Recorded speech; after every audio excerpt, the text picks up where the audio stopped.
Buenas tardes y bienvenidos a la charla de cierre de las llaves que abren el cofre rojo. Esta charla la va a dar Patricia Agüero de Selva, que es directora del Colegio 2P María Auxiliadora, es licenciada en Gestión Educativa, es profesora de Didáctica de la Matemática del Instituto del Bicentenario en la carrera del Profesorado de Educación Inicial. Esta propuesta surge de la propuesta de DEI, de Dirección General de Escuelas, en cuanto a los distintos cofres y también al pedido de las docentes luego de las jornadas del mes de julio. En la primera charla que tuvo lugar el 28 de agosto, Patricia pudo hacer un resumen donde compactó en realidad 2 años de la cátedra que tiene a cargo sobre cómo poder formar el pensamiento lógico. Y para ello lo organizó en 4 tramos, que fueron mes de agosto, el templo, la piedra y la llave mágica. Bueno, ha sido una charla muy linda y muy productiva y ahora le damos lugar a poder responder todas las inquietudes que han tenido. Muchas gracias por estar. Buenas tardes, gente linda. Muchas gracias, Mariana, muy amable por sus palabras. Y bueno, trataremos en una hora de dar respuesta a las inquietudes que amablemente me han hecho llegar. He tratado de agruparlas para poder dar satisfacción a la mayor cantidad posible de las preguntas que han remitido. Bueno, vamos a dar inicio, las voy a leer cada una de las preguntas y a continuación de la lectura de la pregunta que me hicieron, daré la correspondiente respuesta. La primera pregunta dice, al tener muchas aristas el cofre rojo y teniendo en cuenta las preguntas de reflexión final, ¿la llave del cofre rojo no es la misma que abre los demás cofres? Bueno, interesante pregunta. Vamos a hacer un breve paneo. ¿Cuáles son esos 6 cofres? Los 6 cofres tenemos el cofre amarillo de vida cotidiana, el cofre violeta de emociones, el cofre anaranjado de arte, el cofre celeste de literatura, el cofre verde de juego motor y el cofre rojo de desafíos mentales. La llave mágica o la llave maestra que abre estos 6 cofres, como muy bien lo sugiere la pregunta, indiscutiblemente es la formación del pensamiento lógico del niño, porque el pensamiento lógico no se utiliza en un solo cofre. Si nosotros nos remitimos al concepto que nos lleva a pensar qué es el pensamiento lógico, tenemos que decir que es ese proceso de abstracción reflexiva que el niño logra para poderse reconocer a sí mismo, en su cuerpo, en sus relaciones con los demás, en sus relaciones con el medio, todas las experiencias que a él le permiten empezar a comprender las relaciones de él con todo lo que lo rodea, son vivencias que no las va a olvidar porque justamente le han pasado por su cuerpo. Desde esta perspectiva, todos los cofres le van a reportar variadas y múltiples vivencias. Cada uno de los cofres va a ir nutriendo todas las dimensiones que hacen a la formación integral de una persona. Y en todos los cofres el niño va a ir encontrando distintas maneras de enriquecer, de retroalimentar, de hacer posible que esas vivencias cobren sentido y significatividad. Según la edad del niño, ese sentido y esa significatividad se la van a dar los adultos que interpreten o que realicen una mediación en estas propuestas que van pasando por sí mismos. Cuando a medida que va siendo más grandecito y va logrando cierta autonomía, él de a poquito ese pensamiento lógico le va a permitir desarrollar su inteligencia, su pensamiento, reflexionar sobre qué tiene que hacer para obtener una determinada meta, poderle dar sentido y ordenar su pensamiento, ir conformando estructuras y organizando lo que piensa, ir haciendo anticipaciones y predicciones. Todos estos condimentos del pensamiento lógico son la llave maestra no del cofre rojo, sino de todos los cofres. Junto con esto tengo que decir que al cofre rojo en particular, además de abrirlo esta llave maestra del pensamiento lógico, le vamos a poner combinaciones claves que van a estar dadas por el MOA. ¿Qué es el MOA? El MOA es el marco de organización de los aprendizajes, que está constituido por las 6 capacidades fundamentales. El siglo XXI ha puesto al mundo en un incesante cambio que hace que se haya producido una gran brecha entre la realidad que vive el niño en la vida cotidiana y lo que iba sucediendo en la escuela. Entonces, ¿de qué manera la escuela da respuesta a esta necesidad de acompañar estos cambios vertiginosos del mundo? A partir de tratar de evitar la fragmentación por áreas, de trabajar desde la multidisciplinariedad, de poder generar en el niño un desarrollo de sus capacidades fundamentales. Cuando digo esto me estoy refiriendo a la comunicación, al compromiso y responsabilidad, al trabajar con otros, a la resolución de problemas, al aprender a aprender y al pensamiento crítico. Entonces, en síntesis, ¿qué abre el cofre rojo y todos los demás? Lo abre el pensamiento lógico. No lo dejemos religado solamente a los conceptos del razonamiento matemático, sino a todo lo que el niño hace desde que se despierta hasta que se va a dormir, desde que estaba en la panza de su mamá hasta el último día de su vida. Porque otra de las razones por las cuales el MOA le da sentido y significatividad a todo lo que vamos aprendiendo es para que la persona vaya logrando autonomía, pueda ser un ciudadano que se desempeñe con responsabilidad, con la que se está proyectando en la pared, en el piso, más alto, más abajo, a un costado, al otro. Podemos jugar con espejos, podemos jugar a que el niño emboque. Por supuesto que él tendrá que resolver a qué distancia se tiene que poner del canasto o del objeto que nosotros hayamos dispuesto para que él pueda realizar el emboque. Podemos también proponerle un juego de escondite de objetos. Primero que él vea que nosotros a determinado objeto, por ejemplo un osito, lo ubicamos debajo de una manta. Y entonces después le proponemos que lo busque. Después lo vamos complejizando un poquitito más. Y esto al niño también le reporta otra imagen, la imagen de que ese objeto que él no está viendo no ha dejado de estar, lo que a su vez le da la representación mental de qué pasa con su mamá cuando deja de verla. Aunque no la esté viendo, después nuevamente su mamá vendrá a buscarlo. Estas vivencias al niño le van dando respuestas que calman ansiedades, que le permiten ir acompañando procesos evolutivos que en determinado momento le pueden generar angustia o pueden ser un gran desafío para él, como es el control de esfínteres, como dije hace un ratito. También podemos plantearle, por ejemplo, juegos con tarjetas, ese cofre rojo, que no necesariamente es un lugar, puede ser un rincón, puede ser un espacio donde la novedad y la sorpresa lo lleve al niño a querer siempre encontrar algo nuevo y algo más. Tarjetas como, por ejemplo, dice Don Pato que aplaudan con sus zapatos. Habrá niños que para aplaudir con sus zapatos saltarán sobre los 2 pies. Habrá otros que se sentarán y harán coincidir las 2 plantas de los pies. Otra tarjeta, dice el señor elefante que corran hacia adelante. Dice la tortuga topacio que caminen muy despacio. Dice el cangrejo Blas que caminen hacia atrás. Y así sucesivamente podemos ir planteando desafíos que en la comprensión y en la capacidad de desplazamiento del niño, él puede resolver. Y mientras los está resolviendo, se está divirtiendo, porque son actividades lúdicas que desde la intencionalidad pedagógica de la seño, él está cumpliendo sin saber cuál es esa intencionalidad, pero que a su vez le están reportando gran satisfacción, porque nada le da, a todos nos da mucha satisfacción el poder darnos cuenta de que frente a un desafío encontramos una respuesta. No necesariamente será la única o la válida, pero bueno, fue un intento, fue una manera en donde nos involucramos en esa acción que se nos ha propuesto.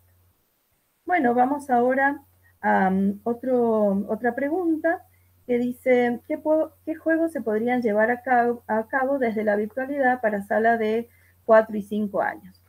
Bueno, de hecho, los entornos virtuales lo que nos motivan es, en primer lugar, a generar vínculo con los niños, a sostener en el tiempo el vínculo afectivo con los niños.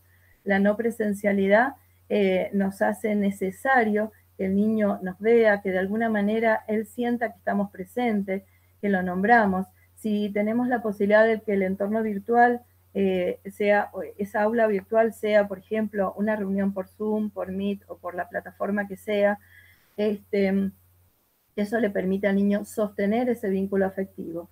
Y después está la creatividad del docente para poder dar respuesta a que ese espacio sea un espacio lúdico que también tiene normas de convivencia como las tenemos en las salas.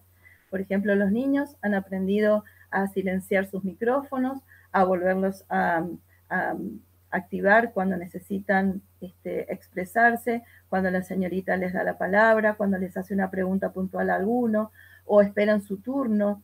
Generalmente estos entornos virtuales requieren también que recurramos a grupos pequeños porque los niños no tienen paciencia y su curva de atención se agotaría y ellos se frustran si tienen que esperar mucho tiempo para poder interactuar. Entonces grupos de 6 niños para sala de 4, hasta 8 para sala de 5, creo que es lo más adecuado.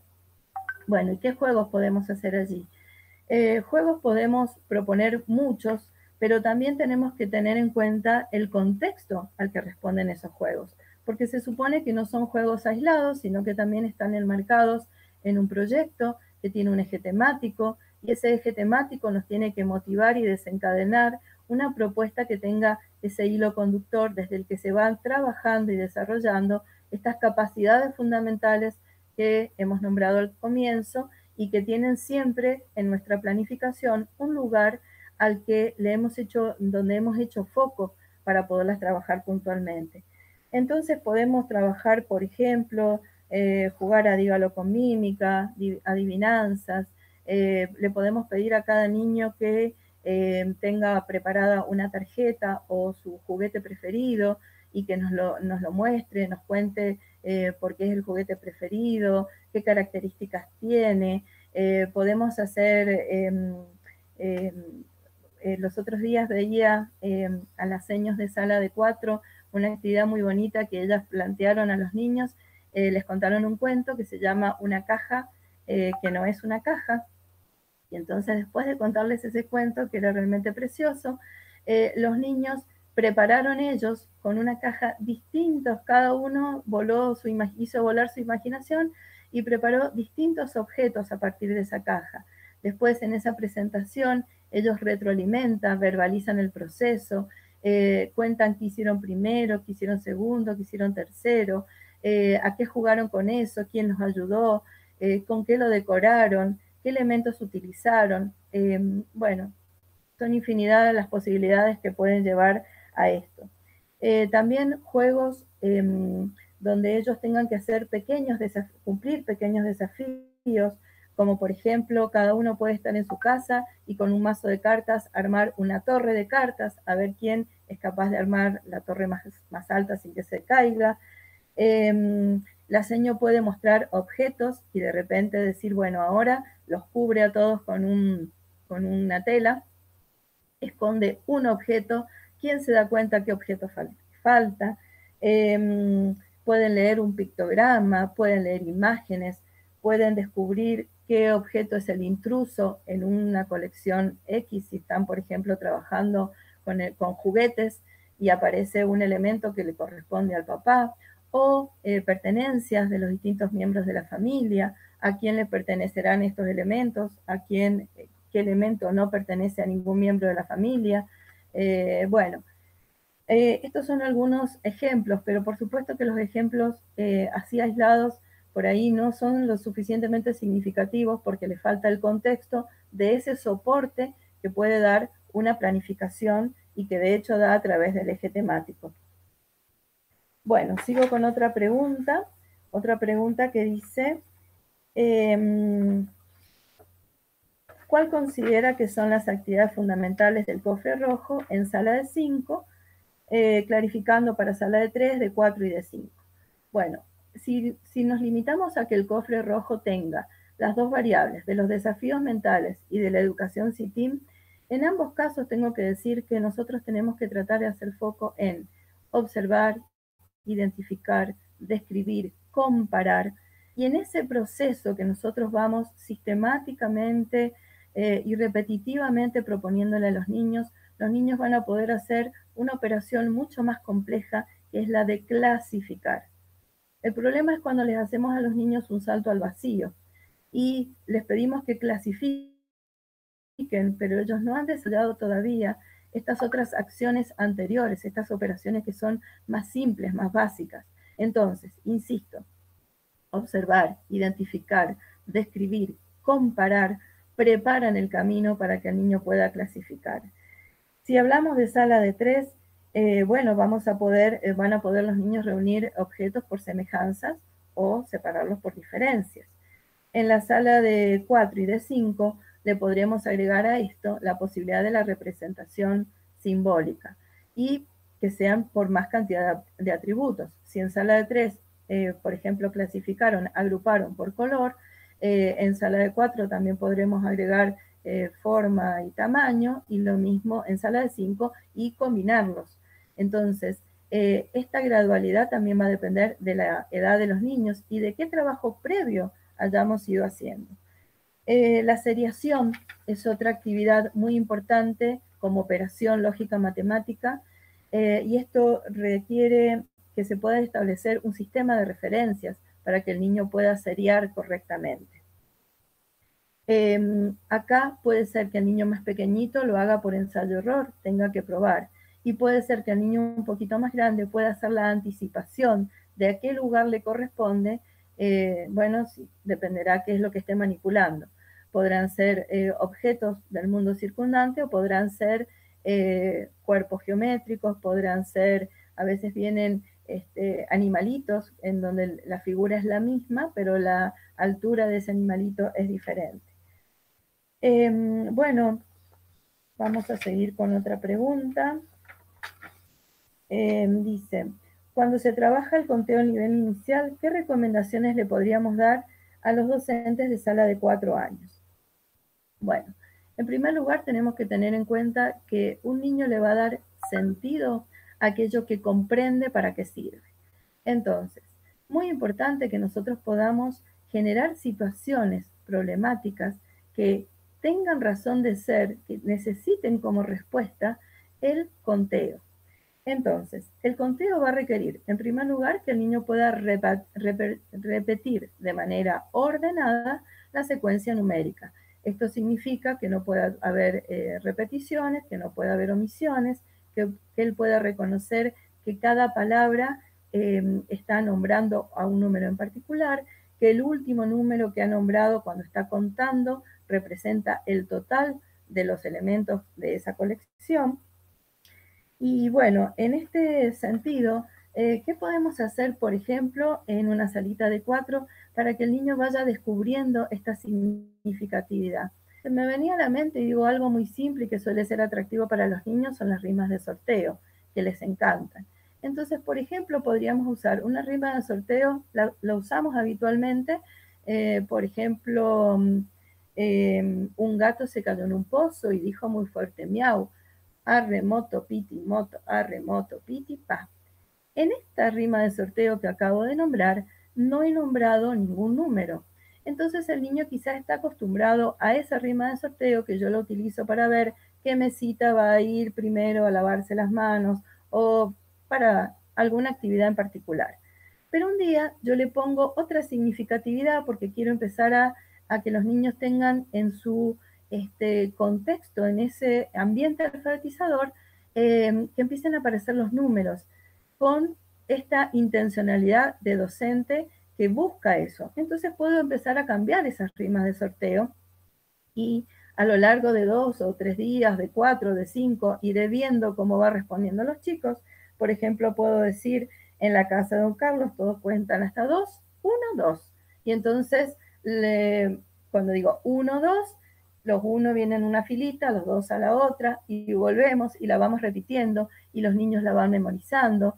Y esa rima de sorteo se convierte en un atractivo para el niño, porque él está ejercitando allí otras funciones cognitivas, como la atención, porque está pendiente si le va a tocar el 1 o le va a tocar el 2, como la memoria, porque ve repitiendo junto con la seño, porque la seño lo va a invitar a que vaya repitiendo esta rima.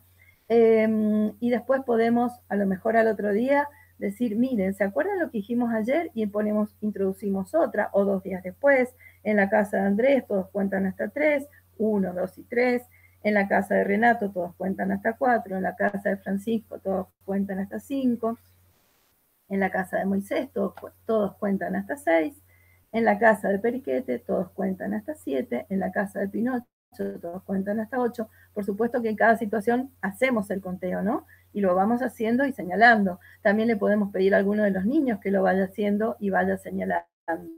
En la casa de Blancanieves todos cuentan hasta 9.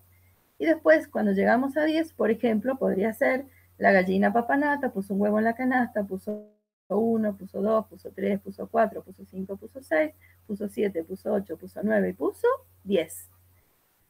Si queremos, a medida que vamos introduciendo estas rimas de sorteo en distintas situaciones lúdicas, en distintos momentos, no necesariamente siempre en el mismo momento didáctico, podemos también tener la banda numérica, y entonces cada vez que el niño se va familiarizando con estas diferentes rimas de sorteo, podemos ir identificando la representación gráfica de ese número que esa rima de sorteo ha nombrado, de esa vivencia corporal que tuvo el niño, porque cuando la rima de sorteo indicó el número que correspondía, él obtuvo algo, o le tocó ir a lavarse las manitos, o le tocó algo en particular.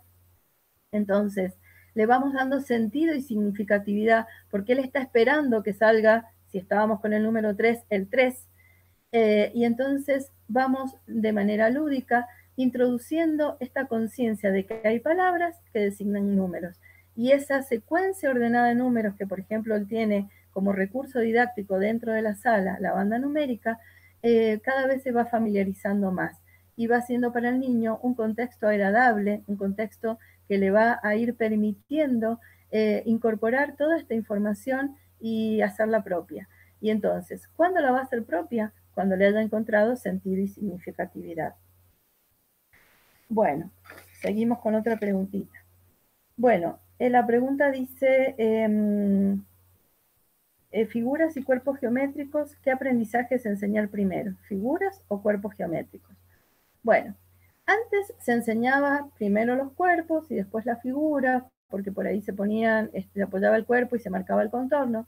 Bueno, la psicología educacional, después de muchas investigaciones, lo que apuesta es a que el niño logre un modo de pensar geométrico, es decir, que descubra las propiedades de los cuerpos o las propiedades de las figuras, y que pueda descubrir nociones no conocidas a partir de lo conocido. Por ejemplo, si él toca un cubo, sabe que el cubo tiene caras y que se las puede contar, pero si hace lo mismo con la esfera, él dice, a la esfera no le puedo contar las caras.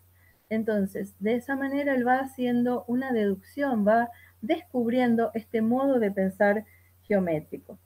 Cuando hablamos nosotros de este nuevo enfoque de la enseñanza de la geometría, lo que hace foco es en el sentido, es decir, que el niño pueda explorar, descubrir propiedades, alto, ancho, alto, esas características de cada uno de estos objetos, reconociendo que tanto los cuerpos como las figuras corresponden a un espacio limitado, al espacio geométrico.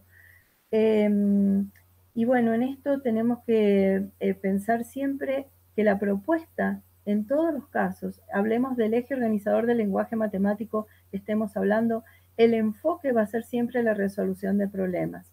Entonces, había otra pregunta que hacía referencia a cómo trabajar estos conceptos con los chicos. Bueno, podemos, por ejemplo, proponer un juego donde un equipo o una mesita puede hacer una construcción con bloques, y entonces el otro equipo la tiene que imitar, o puede ser que un equipo le vaya nombrando, le vaya diciendo que tiene que hacer una torre más alta que las de ellos, o con combinando diferentes cuerpos geométricos, y entonces los niños irán explorando cuáles son esas mejores o mayores posibilidades que le ofrecen estas variables respecto a una experiencia que después podemos, la intervención del docente, ¿dónde podría estar? En preguntar cómo lo hicieron, qué hicieron primero, por qué no lo pudieron resolver de esa manera, qué problema tuvieron. También es bueno por ahí algunos acuerdos que los escribamos, porque eso les permite al chico también saber que podemos recuperar estas experiencias que a lo mejor parecieron en un primer momento de fracaso, de frustración, porque no se logró lo que se quería, pero que luego en una segunda instancia se convirtieron verdaderamente en aprendizaje. Para trabajar, por ejemplo, estos conceptos, trabajar todo lo que es formas y figuras geométricas, hay dos recursos muy, muy lindos, que son los bloques bienes, que trabajamos ahí forma, tamaño, color y grosor, donde el niño puede realizar una cantidad, primero, actividad exploratoria, toda la que quiera. Después, hacer seriaciones, descubrir cuál fue la lógica de esa seriación, ¿sí? Cómo se armó esa seriación y cómo él la reproduce. Puede descubrir cuál es el elemento intruso, puede descubrir, puede agrupar por cualquiera de estos atributos que nombré al principio. Y otro juego que es muy interesante para que los niños utilicen y trabajen es el Tangram. Es un juego milenario, pero que es inagotable en sus posibilidades, que le gusta a los niños desde sala de 5 en adelante, y que verdaderamente genera en ellos mucho interés por ir descubriendo todas las posibilidades de combinación que les dan. Podríamos darle, por ejemplo, las siluetas en negro y que ellos traten de armar, combinando las figuras del Tangram, esa misma imagen, es decir, una imagen figurativa, como podría ser una copa, un barquito o lo que sea, o podríamos darle solo el contorno y que ellos vean cómo ubican las piezas para poder darle contenido a esa silueta que ellos por percepción global han descubierto que, por ejemplo, es un barco, pero bueno, el secreto está en cómo ubicamos las piezas hasta que ese barco tenga todas sus partes delimitadas. Bueno, respecto a esta pregunta, también alguien había agregado, ¿y cómo sería esto mismo, este trabajo de exploración en la vida cotidiana? Bueno, en la vida cotidiana nosotros, dependiendo de la edad de los niños, siempre le vamos a proponer primero la vivencia, la manipulación, la representación simbólica para que el niño pueda llegar a la abstracción. Tendremos que ver de qué edad evolutiva estamos hablando y también de cuántas experiencias tuvo el niño, porque con una sola no alcanzará para que él pueda cumplir por todo este proceso. Y en esto tenemos que tener en cuenta que el pensamiento lógico es deductivo, es analítico, es racional, es preciso. Estas características del pensamiento lógico nos tienen que permitir también descubrir que hay dos tipos de pensamiento. Tenemos el pensamiento convergente y el pensamiento divergente. Ninguno de los dos tipos de pensamiento es más importante que el otro. Para el proceso de aprendizaje, ambos tipos de pensamientos son necesarios. ¿Cuáles son las características de estos tipos de pensamiento? Bueno, el pensamiento convergente es un pensamiento de aquello que le da razón de ser, que se resuelve por sentido común. Por ejemplo, el niño ve que el cielo está oscuro o ha escuchado en las noticias que va a llover, entonces la mamá lo está llevando al jardín y le dice, va a llover, llevemos el paraguas. Porque por sentido común, si lleva el paraguas,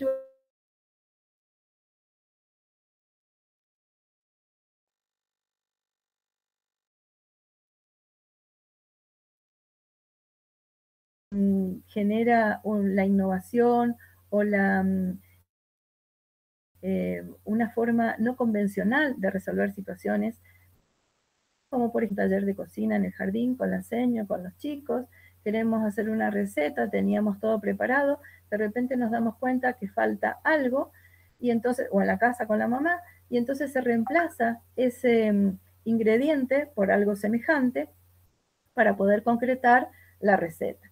Por ejemplo, si estábamos en casa y no tenemos harina leudante y tenemos harina común, la mamá, por pensamiento divergente, dice, bueno, le agrego bicarbonato y va a lograr el mismo efecto que si hubiera tenido la harina leudante. En el caso del niño, ese tips no lo va a conocer, pero sí va a poder reconocer que hay maneras diferentes de resolver las cosas. Y de hecho los niños así lo hacen.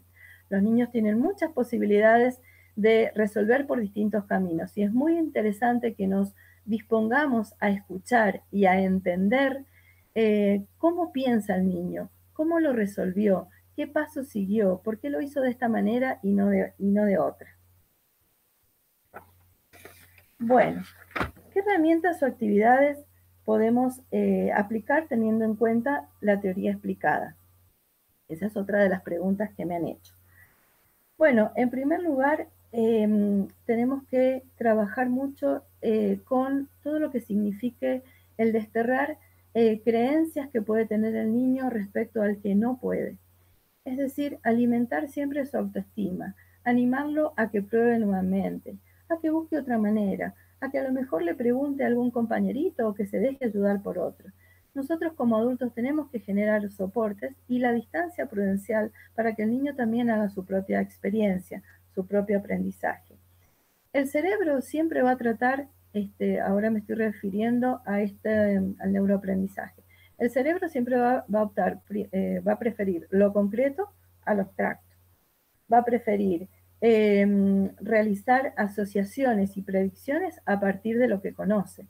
Por eso que es importante que nutramos mucho la experiencia del niño, porque mientras más posibilidades de experimentar tenga, mientras más posibilidades nosotros le demos de que sea él el que resuelva esas pequeñas situaciones problemáticas de la vida cotidiana, que las hemos generado o que hemos generado a propósito desde un escenario, desde una intencionalidad pedagógica concreta, porque lo queremos poner en situación de que él pueda llevar una reflexión hacia ese aspecto que nosotros estamos definiendo como necesario en su proceso de aprendizaje, él más se va a acostumbrar a este modo de hacer y a este modo de pensar y a este modo de encontrar siempre una nueva opción, una nueva posibilidad.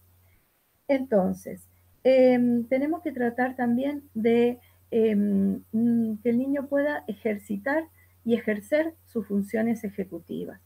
Había otra pregunta que hablaba sobre esto, que preguntaba de qué manera concretamente se pueden optimizar en el jardín de infantes las funciones ejecutivas.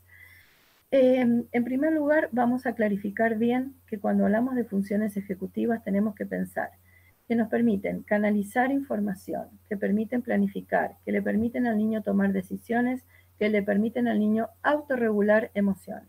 Por lo tanto, las funciones ejecutivas en la formación del niño son un elemento básico y fundamental al que vamos a tener que priorizar, porque ahí sí le estamos poniendo realmente herramientas en sus manos para que él pueda resolver estas situaciones de la vida cotidiana o estas situaciones que nosotros, con una intencionalidad pedagógica específica, hemos gestado, hemos generado. Y entonces, ¿de qué manera? Por ejemplo, con canciones, con que cuente historias, con que él pueda construir lo que quiera, es decir, todos los productos tecnológicos, si estamos trabajando por proyectos, todo lo que él necesite de ese recorte de la realidad donde partimos de sus conocimientos previos, donde hemos enriquecido con distintas fuentes para que él tenga una mayor apropiación de esto que quiere saber, porque bueno, ¿qué sabemos? ¿Qué queremos saber? Y cómo podemos lograrlo. En ese cómo podemos lograrlo van a tener que aparecer muchos elementos que a él le permitan reconstruir ese recorte de la realidad. Y entonces allí sus funciones ejecutivas van a necesitar de esta inhibición de distractores. Es decir, si él se propuso una meta y hay determinados elementos, bueno, va a seleccionar aquellos que necesite para cumplir esa meta. Va a autorregular sus emociones para que la respuesta que él tenga que dar sea una respuesta donde pueda también integrarse en la interacción con sus pares, en un proceso de socialización, que en sala de 4 será la transición entre la etapa de egocentrismo de sala de 3, que es lo que la caracteriza, la de 4 que está en transición, la de 5 que intenta conquistar la socialización, y entonces este es un modo de convivir, porque también tendrá que poner en ejercicio la flexibilidad cognitiva, y no siempre será su idea la que se pueda concretar si están en una dinámica de trabajo cooperativo, colaborativo. Tendrá también que poder reconocer que quizás la idea del compañero es más productiva, o es más interesante, o es más divertida, o tiene características que a él no se le ocurrieron, pero que qué bueno que las pueden asimilar como grupo. Y su memoria de trabajo. La memoria de trabajo, acordémonos que es aquella que está disponible para que él pueda hacer foco, pueda usar la función cognitiva de la atención en algo en particular. Pero cuando hay demasiados elementos en el entorno del niño, esa memoria de trabajo se puede colapsar. Y sabemos que la curva de atención de los niños por ahí es breve. Entonces, qué importante que es que desde las funciones ejecutivas los niños puedan hacer este plan de acción, a lo mejor incluso hasta graficarlo, para que haya momentos donde puedan distribuirse roles, donde puedan a lo mejor decir qué elementos necesitan para construir, cómo los van a disponer. Estamos hablando en el aire, no estoy hablando de un elemento concreto en particular, lo cual es más difícil visualizarlo.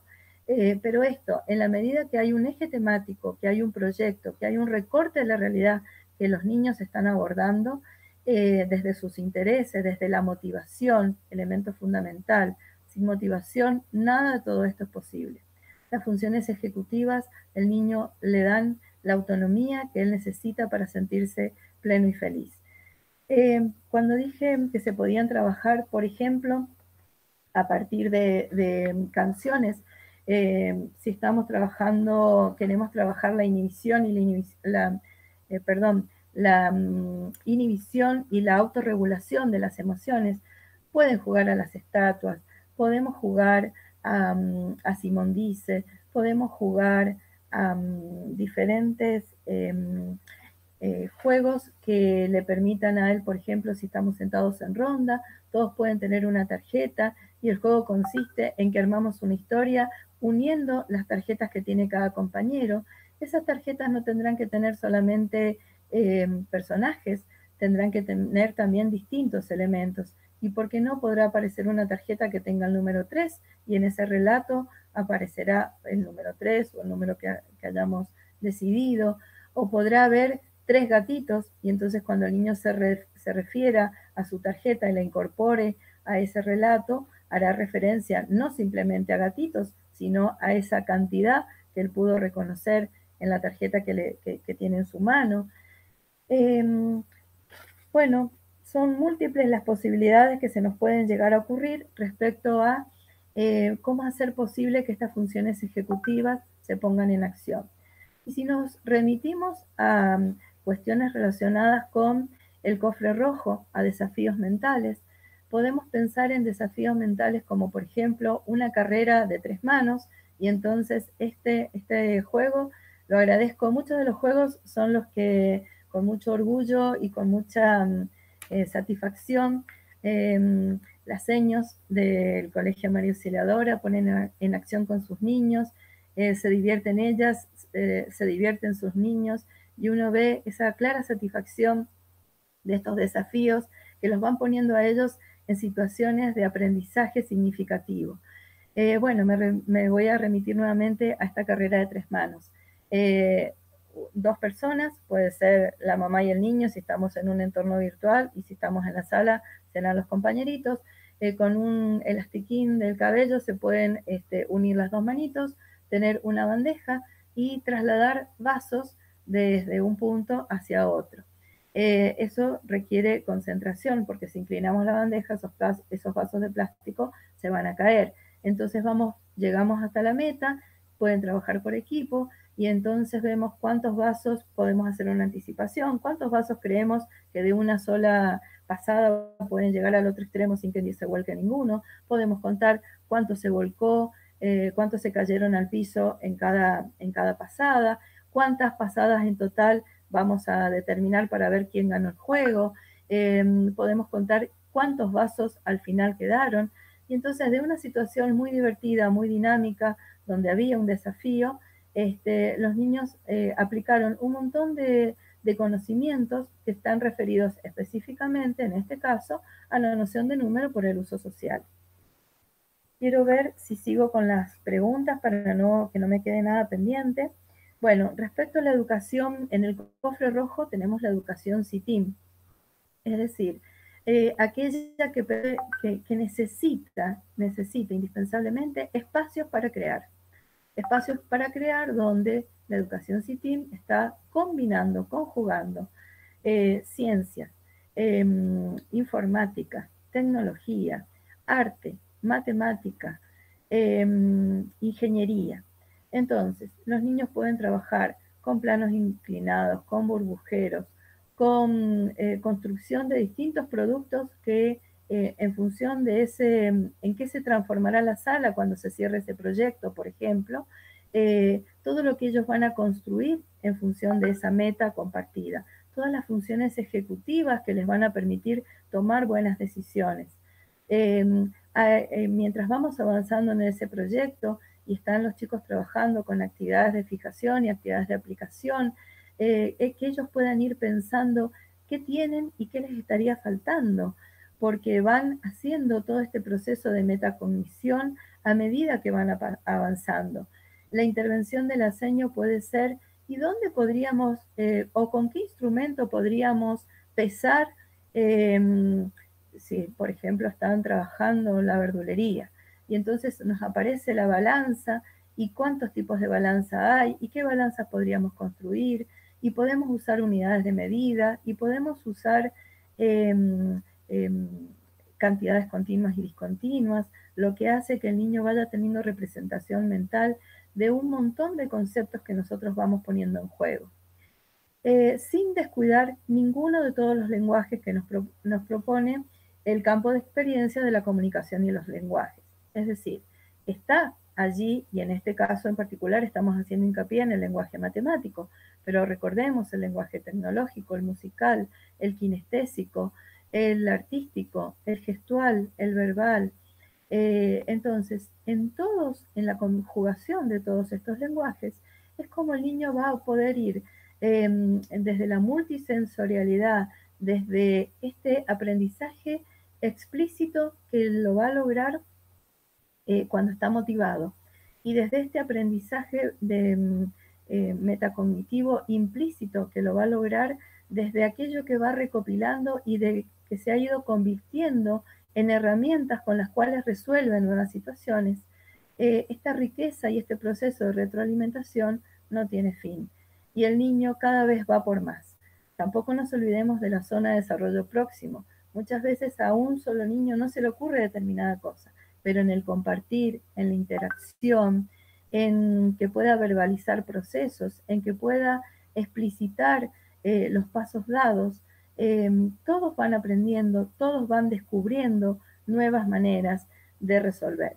A veces esa manera simplemente fue la que nos dictó el pensamiento convergente, es decir, la más simple, la básica, la que tiene un resultado esperable. Y otras veces nos podemos sorprender con aquellas que desde el pensamiento divergente le han dado al niño posibilidades de desarrollar la atención, la memoria, la imaginación, sus funciones ejecutivas, sus funciones visoperceptivas. ¿Qué son las funciones visoperceptivas? Aquellas, por ejemplo, que nos permiten distinguir las configuraciones diferentes de rostros. Es decir, reconocemos a una persona de otra. Todas las personas tenemos dos ojos, nariz, boca, orejas, pero la configuración de esos elementos en cada rostro se dan de manera distinta, y entonces nosotros no confundimos a una persona con otra. Bueno, todo eso se va desarrollando en la medida en que nosotros vamos ejercitando y llevando el foco de atención de nuestros niños hacia esa meta o hacia esa intencionalidad pedagógica que tenemos. Si hay algo que hace mucho hincapié el neuroaprendizaje, es en el papel relevante que tiene el docente como mediador. Un papel que es fundamental, porque está allí para nutrir la autoestima del niño, para que las creencias que la hayan podido dañar esa autoestima se recomponga y se dé una nueva oportunidad y tenga una satisfacción personal por aquello que ha logrado por sus propios medios.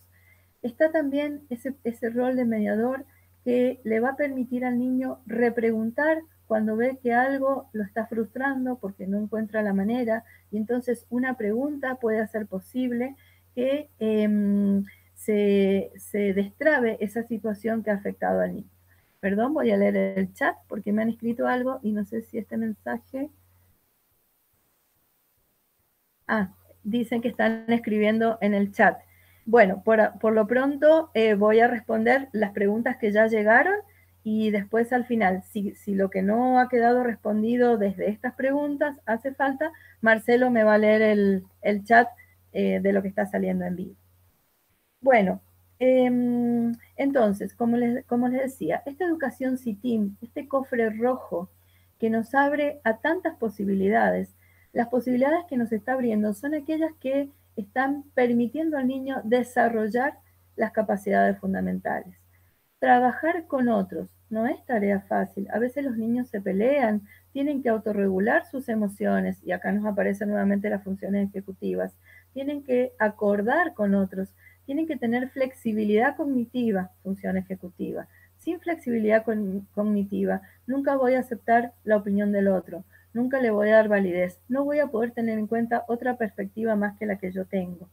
Entonces, vean cómo recurrentemente el trabajar las funciones ejecutivas le abre al niño este panorama que si no nos quedaría enquistado en un mero cumplimiento de consignas, donde él no reflexionó, donde él no resolvió, donde él no puso en ejercicio el bagaje de conocimientos que ya tenía o la riqueza de los conocimientos que va obteniendo a partir de nuevas experiencias. Entonces, cuando hablamos de un enfoque a partir de resolución de problemas, lo hacemos pensando en esto, lo hacemos pensando en esta posibilidad que le damos al niño de que él pueda crear, de que pueda resolver, indagar, asociar, generar ideas, relacionar, conectar lo que aprendió en otra ocasión con esta nueva ocasión, por semejanzas, por diferencias, desechando opciones que sabe que ya no le dieron resultado y que recuerda que las reemplazó por otras. Todas estas oportunidades las va a tener si el ambiente es un ambiente que disponga al aprendizaje, que disponga a la indagación, que disponga a investigar, que disponga a la confrontación, a la verbalización de procesos. Bueno, preguntaban también mediante qué herramientas se pueden transmitir mejor a las familias para lograr una mejor mediación. Bueno, tenemos que considerar que tanto seamos nosotros los adultos educadores profesionalmente en relación con el niño desde un punto de vista profesional, o educadores porque somos su familia, es decir, las personas que lo acompañamos, bueno, ahora en pandemia a lo largo de todo el día, lo que tenemos que forjar en el niño es la autoestima. Un niño con sana autoestima es capaz de todo. Un niño con baja autoestima va a sentirse siempre temeroso, va a buscar el camino más fácil o ni siquiera lo va a intentar. Entonces, ¿qué tenemos que cuidar? Que esos desafíos mentales o que esas situaciones problemáticas tienen que tener algunas características. Si la situación problemática está muy alejada del interés del niño o de sus posibilidades de resolución, la atención del niño no va a quedar capturada simplemente porque no hay conexión entre lo que él sabe y de lo que se puede valer para poder dar una respuesta. Por lo tanto, no va a quedar atrapado en la situación. Si al revés, la situación es muy básica, muy simple, la atención del niño tampoco va a quedar atrapada porque no va a tener necesidad de involucrarse en eso. Entonces, por ejemplo, supongamos que estamos trabajando con niños pequeñitos y jugamos con un dado que no necesariamente tenga que ser el dado pequeñito de los juegos de mesa, sino un dado que podremos haber construido nosotros docentes más grande. Entonces, en las caras del dado tiene puntitos. Le podemos decir al niño, ¿quién se anima Este juego, por ejemplo, se llama dedos y dados. La seño tira el dado y los niños con su dedito nos anticipan pues, cuántos puntitos creen que van a quedar a la vista hacia arriba cuando la seño tira el dado. Entonces, alguno va a levantar un dedito, otros dos, otros tres, y así sucesivamente. La seño tira el dado y el dado, la cara que quedó hacia arriba, fue el 4. Entonces, según la edad del niño, ahí va a utilizar diferentes procedimientos matemáticos para darse cuenta si su anticipación se cumplió o no se cumplió. Por ejemplo, podrá hacer una correspondencia término a término con su dedito, con los 4 deditos que él tenía levantado y los puntos que tiene a la vista. Podrá hacer una percepción global de la cantidad, si por configuración él ya sabe que cuando los 4 puntitos están en los extremos, se está refiriendo al 4. O podrá hacer a lo mejor un conteo. Contará 1, 2, 3, 4, y entonces dirá, señor, yo gané, porque salió, yo dije 4, yo puse 4 deditos y salió el 4.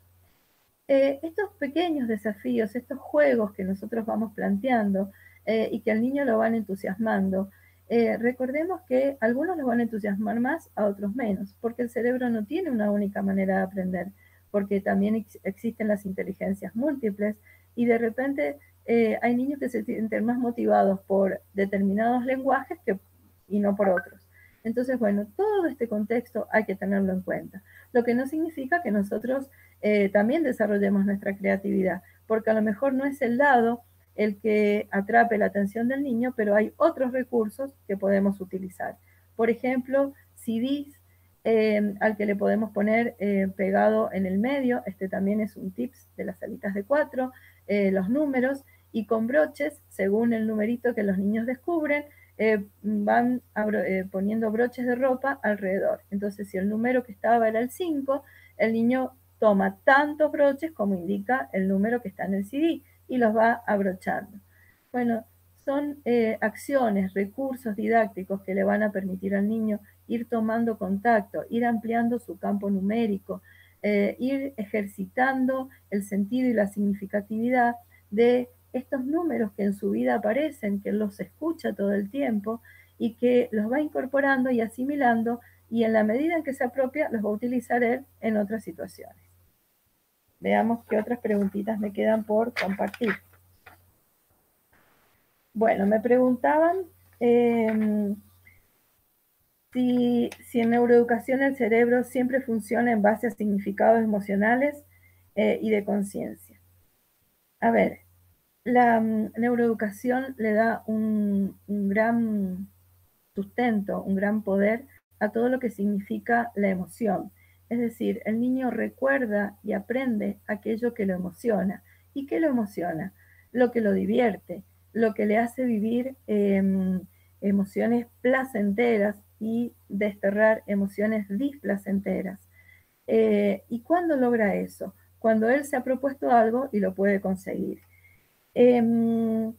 Otra pregunta dice, ¿cómo hacer para que las emociones impacten de forma positiva en el proceso de aprendizaje, estando mediante la educación a distancia? Indiscutiblemente el secreto está en el vínculo afectivo y el arte que han demostrado las seños en esta pandemia, el arte de las maestras jardineras, creo que ha sido maravilloso, porque ese arte ha hecho posible que, a pesar de que los niños en pleno periodo de inicio quedaron sin presencialidad, estamos en el mes de septiembre y siguen en contacto con ellas, porque ellas han sabido mantener ese vínculo afectivo, con videollamadas, con videos, con devoluciones personalizadas, con encuentros por Meet, con todo este contexto, saludándolos por el día de su cumpleaños, cantándoles el feliz cumpleaños, en sábado, en domingo, en feriados, en receso escolar. Bueno, ese vínculo afectivo en donde las señas de una manera o de otra se han mantenido presentes. El secreto está en eso. Si ese objetivo se logra, todo lo demás también se logra por añadidura. ¿Qué otras preguntas? Dice, muchas veces se confunde a qué cofre pertenece cada actividad, cómo se podría planificar. Bueno, a ver, la planificación es un instrumento de trabajo nosotros lo que buscamos es la multisensorialidad, es decir que si hacemos siempre hincapié en el mismo cofre, nos estaríamos perdiendo la riqueza de los recursos de los otros cofres. Pero esto, si lo planificamos, la intencionalidad pedagógica nuestra va a estar clara, y entonces alguien preguntaba por allí también con qué frecuencia habría que trabajar esto. Bueno, esto depende de los grupos, depende del proyecto con el que estemos trabajando. Hay proyectos que se prestan más para trabajar determinadas nociones y no otras. Entonces, esto realmente es muy relativo. ¿Qué más? Dice, ¿cómo podemos ayudar con propuestas del cofre rojo para mejorar situaciones que han sido desfavorables en la primera infancia? Bueno, a veces, no sé exactamente a qué se refiere esto, ¿no? Pero me imagino que a lo mejor a esta falta de estímulos puede ser que un niño, su trayectoria escolar haya empezado en sala de 4, en sala de 5, y se están refiriendo a todo lo que se llaman juegos de reaseguramiento emocional y juegos de crianza, que quizás las señas suponen que sus niños no los han tenido. Bueno, más allá de que sean más grandecitos, podemos nosotros también implementarlos, y en la medida en que vemos la respuesta emocional de los niños, si para el niño sigue siendo gratificante seguir jugándolos más allá de la edad que tengan, ¿por qué no hacerlo? Juegos de persecución, versificaciones, narraciones, juegos de sostén, juegos de balanceo, juegos de la tumba carnelo, todo lo que sea juego motor, al niño le genera placer. El placer sensorio-motor es fundamental para que la vivencia corporal le reporte al niño representaciones mentales, que si no pasaron por su cuerpo, no las va a tener. Entonces, bueno, se me ocurre que este es el camino. Hay una pregunta que se refiere dice así, esta teoría, ¿qué relación tiene con las rúbricas o con los métodos de evaluación? Siento que no hay coherencia con lo que se dice. Miren, no puedo hablar como si yo pudiera expresar una verdad absoluta. Yo siento que hay coherencia en tanto y cuanto las rúbricas están configuradas a partir de niveles de desempeño por capacidades. Entonces, los niveles de desempeño nos van a permitir saber cuál es la situación de nuestros niños. Estamos en tiempo de pandemia, tenemos que tener en cuenta que este año se han seleccionado aprendizajes acreditables que son los mismos para salas de 3, 4 y 5 años. Las rúbricas también, entonces no es lo mismo el primer cuatrimestre que el segundo cuatrimestre. Las capacidades fundamentales tienen que tener esta intencionalidad pedagógica nuestra, porque, por ejemplo, las funciones ejecutivas, el niño nace con el potencial de desarrollarlas, pero no las tiene solamente porque tenga el potencial. Ese potencial se va a desarrollar o se va a perder en la medida en que nosotros no lo desarrollemos. Estas capacidades fundamentales que van a permitir al niño apropiarse y aprender el resto de su vida, aprender, resolver problemas, trabajar con otros, comunicarse, verbalizar procesos. Este matiz de niveles de desempeño va a estar dado por esa intencionalidad pedagógica que nosotros hayamos puesto. Y ahí está la coherencia entre lo que nosotros queremos que el niño logre y la propuesta pedagógica que nosotros hagamos.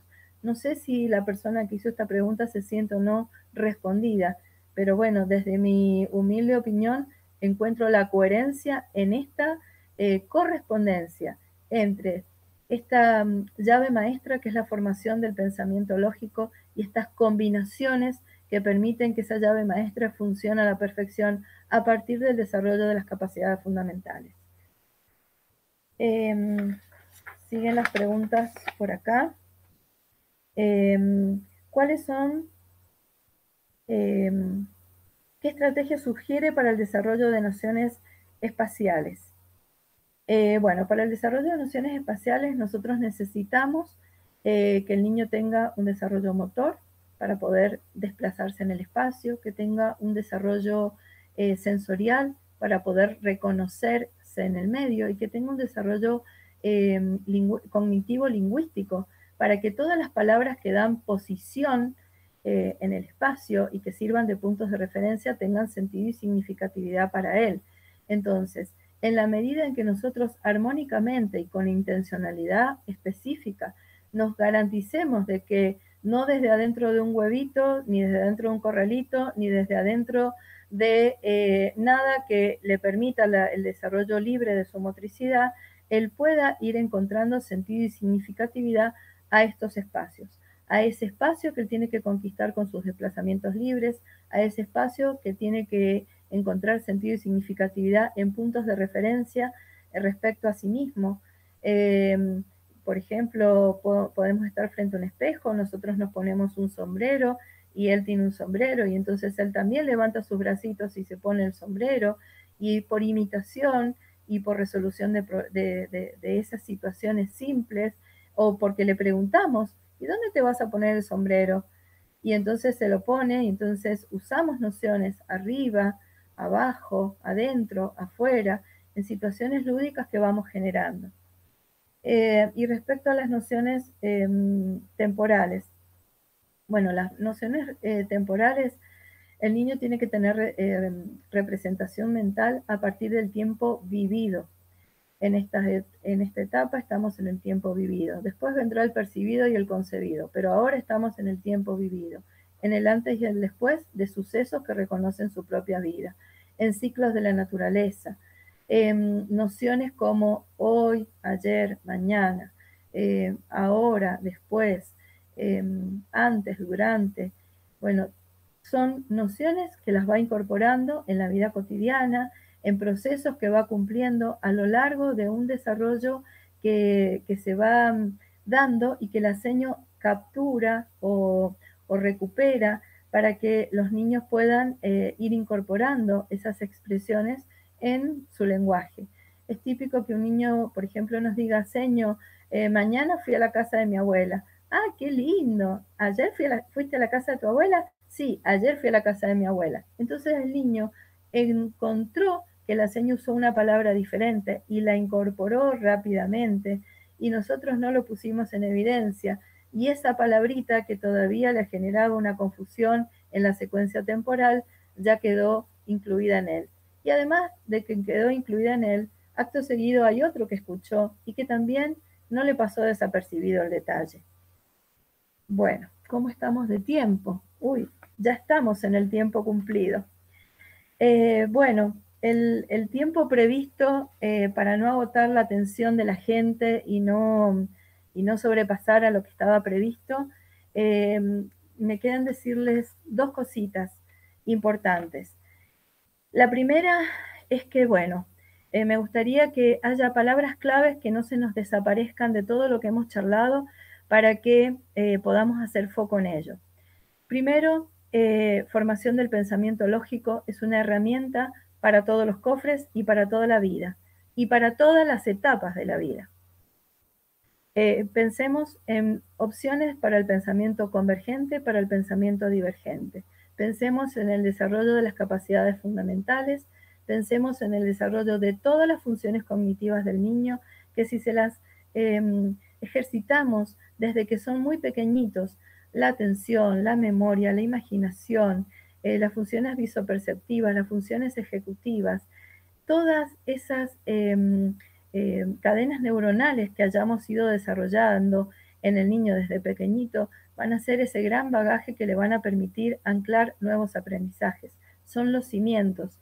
La gran tarea del jardín de infantes del nivel inicial en su primer ciclo, con salita de 45 días a 2 años, en el segundo ciclo, con salita de 3, 4 y 5 años, está en esto, en dar cimiento a todo lo que va a generar la posibilidad de que el niño pueda después llegar a procesos de abstracción y anclar nuevos aprendizajes, desde una vivencia positiva, desde emociones placenteras que hayan construido su autoestima, que le hayan permitido autorregular sus emociones, que le hayan permitido tomar decisiones. Esto que nos parece tan simple, no pensemos en nuestro entorno, cuántas personas adultas conocemos que no son capaces de hacerlo, y serán culpables ellos o será culpable el estilo de crianza que tuvieron o las pocas oportunidades de haber crecido sabiendo que tenían este derecho a hacerlo. Y respecto al razonamiento matemático no existe en la vida real. El razonamiento matemático se construye a partir de multiplicidad de experiencias. Y eso es lo que nosotros tenemos que hacer. En una perspectiva donde el niño está motivado, donde el docente no se apura a dar respuestas, donde el docente se posiciona en un lugar de mediador que escucha cómo piensa el niño, porque cuando el niño se expresa, aunque haya un error de por medio, en ese error hay un nivel de pensamiento que una nueva pregunta puede permitirle a ese niño reacomodar ese nivel de pensamiento y utilizar el error como punto de partida para reformular eso que estaba pensando y que no era del todo como él creía. Bueno, les decía que esto lo hice así a modo de recopilación de los grandes puntos que creo que hacen del cofre rojo un importante caudal que nos tiene que motivar primero que nada a nosotros en nuestra intencionalidad pedagógica, para que desde esa gran motivación que nosotros tengamos fluya el pensamiento crítico, el pensamiento creativo y todo este bagaje de oportunidades que podemos generar, con multiplicidad de material descartable, con multiplicidad de recursos, con multiplicidad de oportunidades nuevas para el niño. Bueno, yo me voy a despedir con un cuento porque amo los cuentos como maneras de generar esto que es tan importante. El vínculo afectivo no lo necesitan solamente los niños, lo necesitamos todos. Y esta interacción tan difícil que estamos transitando este año requiere que nos nutramos y que sepamos que todos contamos con todos, o que de alguna manera, en la medida en que realmente para sacarse el sombrero, para decir que no hay palabras para decir lo que han logrado las maestras jardineras, por supuesto, y los docentes de todos los niveles. Y es indiscutible que llevar adelante desde la no presencialidad el vínculo afectivo, hay arte, hay amor, hay pasión, hay dedicación y hay corazón de madre, sin dejar de lado a todos los educadores varones que tendrán corazón de papá para ver en cada uno de esos niños la posibilidad de ofrecerles lo mejor. Bueno, no sé si la persona que había... Bueno, cómo no. Bueno, voy a cerrar con un cuento, pero antes de cerrar con el cuento, quiero agradecer profundamente al equipo de inspectoras técnicas, de Dirección de Enseñanza Privada, por haber generado este espacio que con mucho gusto he compartido. He tratado de ser, bueno, algo que se desarrolla en un año y medio, en una cátedra de un año y medio, en 2 horas. Realmente el tiempo es muy limitado, pero bueno, agradezco esta oportunidad. También al estudio audiovisual del Colegio María Auxiliadora, al profesor Marcelo Piatti, que es quien está hablando en este momento, a la contadora Mónica Flot, que me brindó todo su apoyo para que desde el colegio pudiéramos dar respuesta a esta propuesta, a la profesora Adriana Stoller, que motivó el encuentro entre las supervisoras y conmigo, y a todas las seños que desde toda la provincia y en especial desde mi colegio doy testimonio desde ellas a tantas otras seños que no conozco y que sé que también están poniendo alma, vida y corazón. Así que bueno, por lo pronto a las docentes del Colegio María Auxiliadora, todo mi reconocimiento, mi profunda gratitud y mi inmenso orgullo y satisfacción por lo que dan cada día. Y en ellas vaya el reconocimiento para todas las maestras jardineras. Bueno, y les quiero contar un cuentito. Este cuento se llama El caballito de madera y dice así: cierta vez un papá se había ido a la montaña. A la ida lo llevó sobre los hombros, pero en determinado momento el papá se cansó y lo bajó. Quedaba todavía el regreso. El niño durante un ratito se puso a caminar, pero también se cansó y le dijo al papá que ya no podía dar un paso más. Entonces el papá tomó una rama que encontró tirada en el lugar donde estaban, le sacó lo que podía producir algún daño en las manitos del pequeño, se lo dio y le dijo: acá tenés tu propio caballito para que puedas llegar a casa sin ningún problema. El niño montó rápidamente su fabuloso caballito y llegó a la casa. Al llegar a casa, no solamente se olvidó del cansancio que tenía, sino que jugó con su propio caballito hasta que llegó la hora de cenar, de bañarse y de irse a dormir. Y colorín colorado, este cuentito se ha terminado. Lo que no ha terminado es la alegoría que quiero hacer con este cuentito. Esta pandemia ha desafiado a todo el sistema educativo y de modo especialísimo, porque mientras más chiquitos son los niños, más grande es el desafío, a las maestras jardineras. Las ha desafiado a caminar sabiendo de que a veces no se podía dar un paso más, de que a veces la tarea se hacía muy difícil porque había que conjugar familia, responsabilidades, horarios que se desdibujaron, vida personal que se desdibujó, y sin embargo estuvieron allí montadas en un propio caballito que fue el de la pasión por dar lo mejor a los niños.